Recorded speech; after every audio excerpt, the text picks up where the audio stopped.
Welcome back to Shemsuniverse. So today, guys, we're going to discuss how the moon operates in all 12 of the astrological houses. So wherever your moon lies within your natal chart is going to have a really big bearing on where and how you go about emotional security and where you get essentially your happiness from. So this is very, very important to know for everybody, just because this is going to direct you to how to really find your passion, your emotional fulfillment with life, so you actually feel content. All right? So we're going to go through all 12 of the houses today. There's a lot of differences between them, so listen very carefully. If you guys do not know where your moon sign is and which house, I'll just leave it in the comments and I'll look it up for you and figure it out. As long as you know the time in which you were born and, of course, your date of birth, which I hope we all do, then I'll be able to figure it out for you, no problem. All right? So if you have the moon in the first house here, you might be viewed as somebody who might be a bit emotionally unstable, but not in a sort of bad way. It just might be that external things may affect you a great deal. You guys are very fiery, very passionate. This falls with your ascendant. So it really makes you somebody who shows your emotions. You're somebody who really wears things on your sleeve, and people can see what you feel and how you feel and why you feel that way. So this is a good thing to a certain extent. It's a bad thing if you have enemies and you have people that you need to have a poker face with. That's not going to play a good part. But for the most part, it still is a very, very good thing. If you're able to really express your emotions in a healthy and constructive way, then you will obviously receive the status quo that you're searching for. When you have the moon in the first house, your main thing is going to be about competition, winning in things, whether that be at your job, whether that be in sports, through your hobbies.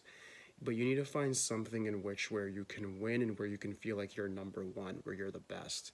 And once you're able to actually find that and accept your feelings that you need to feel that way, you'll find your life go a lot smoother going forward.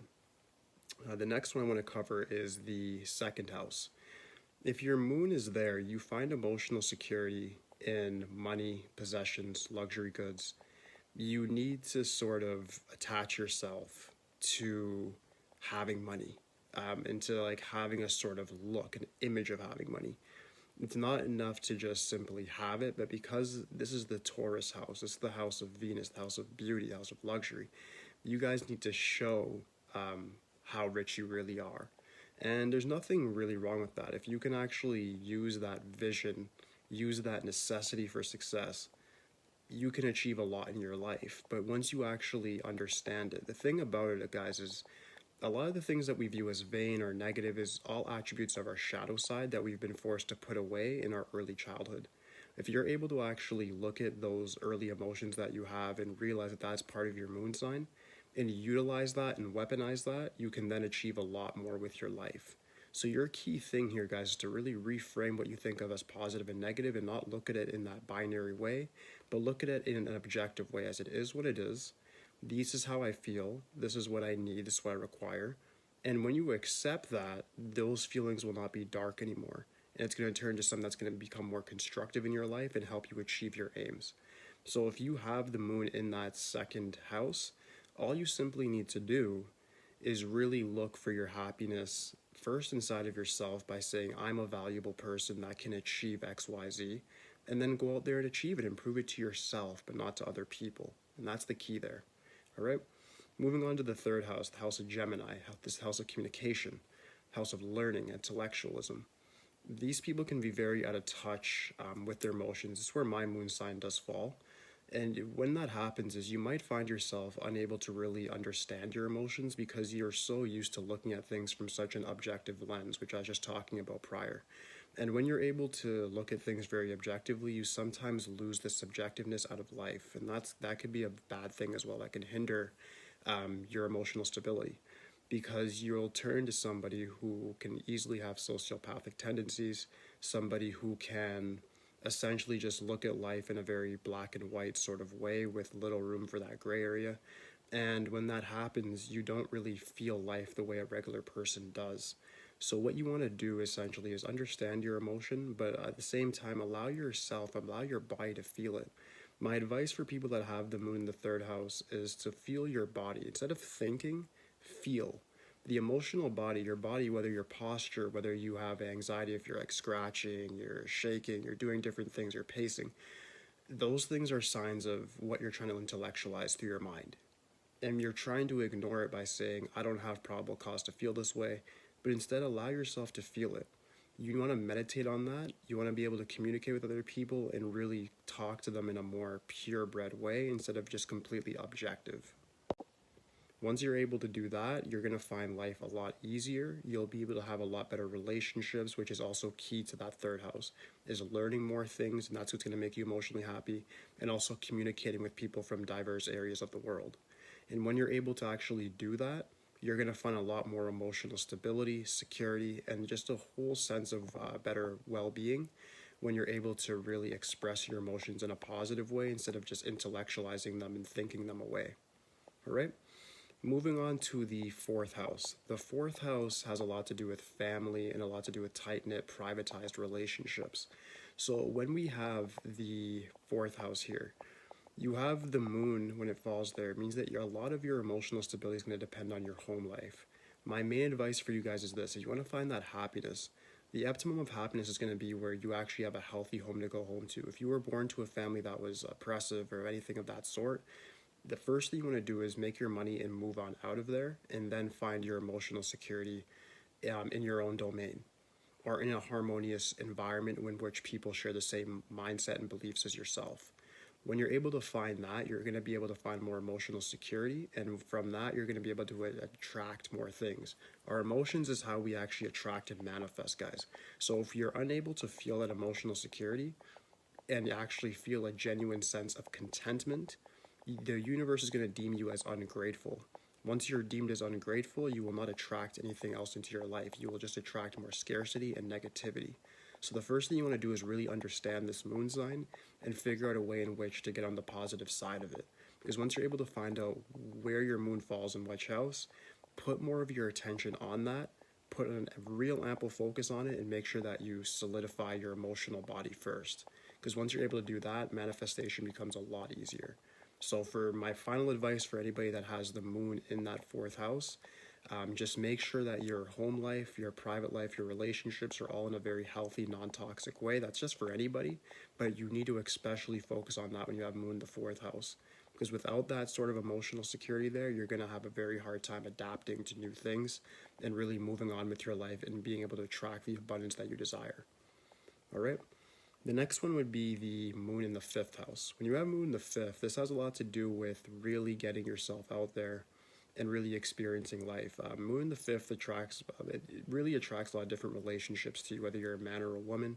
You might find yourself switching relationships a lot. You might find yourself very sexually active, somebody who can really just get yourself out there. Like social dynamics will not be that hard for you.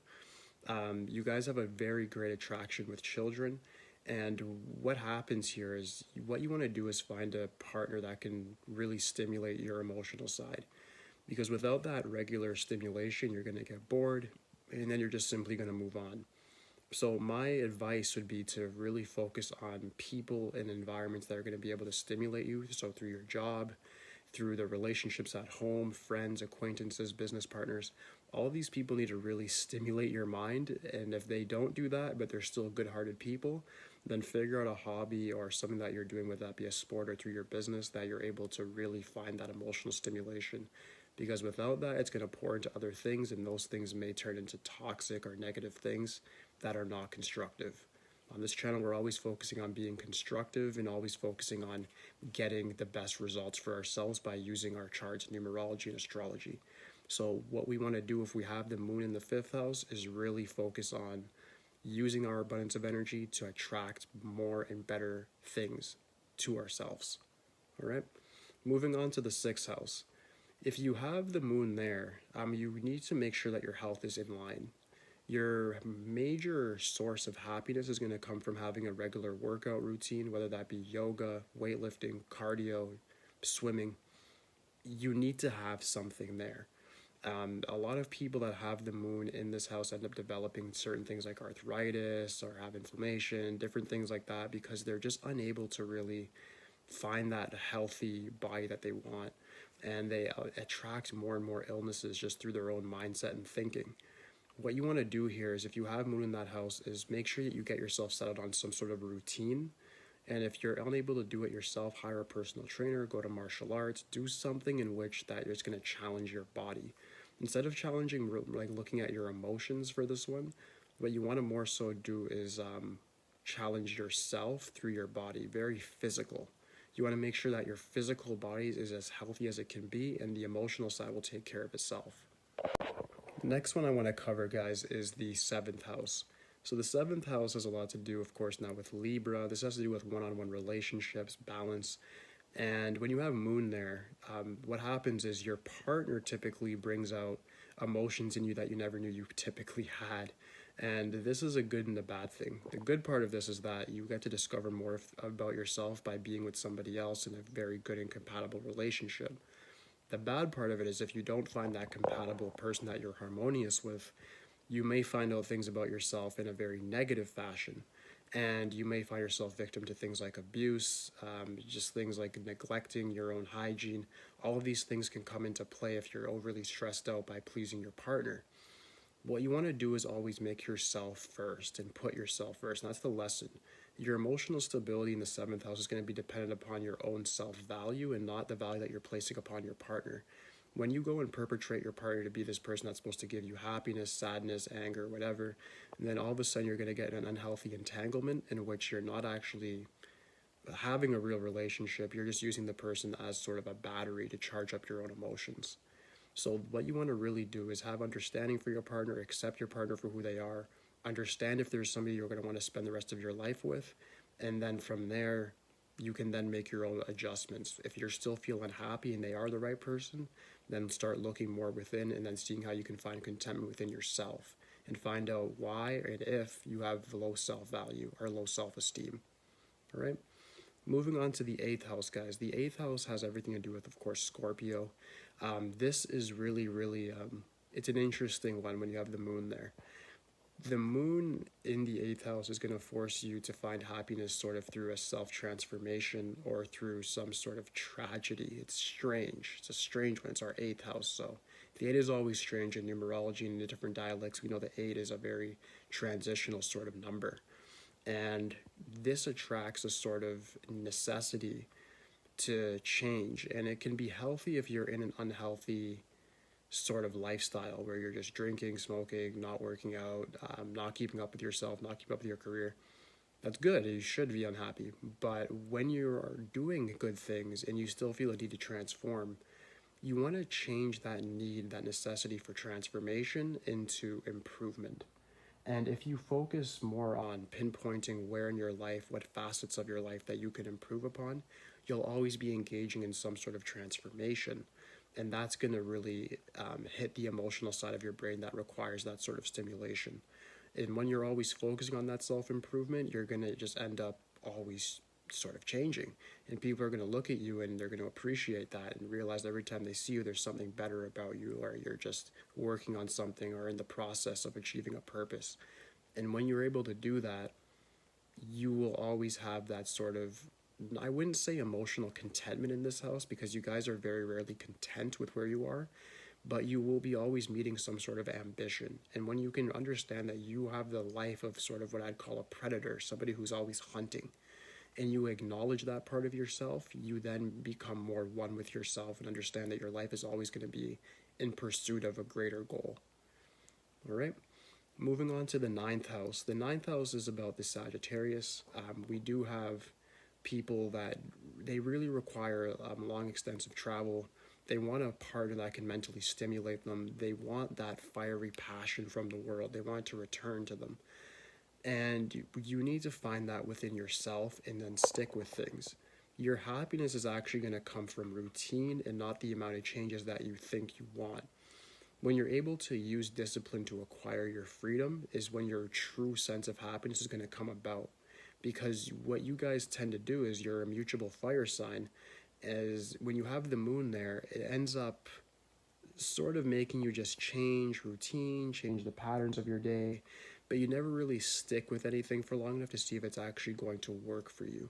If you're able to stick with a workout routine, able to stick with a budget, All of these things, even though they sound boring and mundane, they're going to lead to changes in your life that are actually going to bring about a more permanent change that's going to make you happier in comparison to just going on that random vacation and maxing out your credit card, and then you don't have any happiness whatsoever when you get back. If you're able to actually do things to change your life permanently, that's where you direct your emotional energy. All right? The next one I want to cover, guys, is the 10th house. The 10th house has everything to do with achievements, status, career. Your private life means not much. This is Saturn. This is the house of Capricorn. The moon's there. Your emotional side for your private life is, guys don't really care that much about the marriage, the family life. It affects you, but what it affects is my family financially secure? Is my partner feeling safe? If you can check those two boxes, that's the end of your private life. Cool. The next thing you guys move on to is, how am I going to level up? A lot of people with moon in the 10th house end up becoming like politicians, CEOs, sports captains. Like, they're really people that want to engage life in a very like head-on, warlike sort of way, and that's healthy. And what that brings about is somebody who's able to really meet a lot of their ambitions, very similar to the 8th house, and they end up just really challenging life and challenging themselves to reach different pinnacles of success. If you can direct the energy in that way while not neglecting the private parts of your life, meaning your home affairs, you can lead a very successful life and be very content with it. But if you neglect either your career or your home life and don't find that balance, that's where you're going to run into some problems. All right? Next one is the 11th. We have the house of Aquarius. This means a lot of changes with acquaintances, family, friends, especially when the moon is there.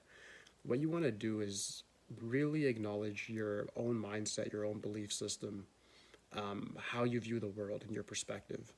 And I wouldn't really recommend finding people that have the same exact view as you. If you find that, then great. But you guys are typically the black sheep when it comes to your emotions. People are viewing you as kind of erratic, a little bit eccentric.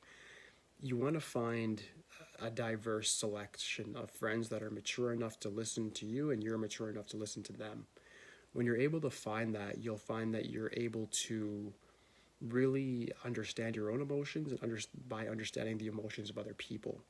And when you're able to have that diverse selection of friends, whether that be from going to school, going to work, or just going different endeavors like the bar, that's how you're really going to find that sense of happiness and longing that you're looking for, that fulfillment, is through not using other people, but understanding other people and building real connections in that sort of way. All right. The last one is the 12th. The 12th house, this one, it's very interesting because I was thinking when I was researching it that it would be easy for people of the Piscean nature to find about their own emotions. They're very good at sensing the emotions in other people, but when you have the moon in the 12th, what this does is it makes you so spiritually inclined, so self-aware, almost to the point of having your crown chakra and your third eye chakra opened, that if you don't know how to channel that energy, it's not going to be grounded. And if you're unable to ground that energy, it's going to lead to different sort of bad habits. It's going to lead you to not understanding the difference between fiction and reality. And what you want to do is really look at life in this way. You want to go to the binary thing I was talking about earlier. And I'm going to give you guys the reversed advice. Look at life like this. Is what I'm feeling now, do I have an objective reason to feel that way? And if the answer is no, then look at the subjective reason and don't disregard it. Don't discern it, like I was saying with the Gemini. This opposite advice. You want to look at that subjective, you would call it a nuance, but it's not, and really look at it and understand it. Understand the complexity of it. Understand that there must still be a reason behind it. And when you're able to really delve deep and do things like practicing breathing techniques, meditation, and really just practicing your ability to get to focus, get into flow state when you're doing your occupation, you'll then find more mental freedom and emotional stability within yourself. Once you can find that inner comfort, that inner feeling of power, you're going to then be able to transmute that and help other people. This is a very, very good one to have in the 12th house. If you're able to transmute the energy, you could become quite a big healer in this world. All right? So that does conclude the moon sign, all 12 of the houses, guys. If you guys do have any questions about conjunctions or anything like that, just please let me know in the comments. But aside from that, guys, please like, subscribe. Holla at me for today, guys. Peace.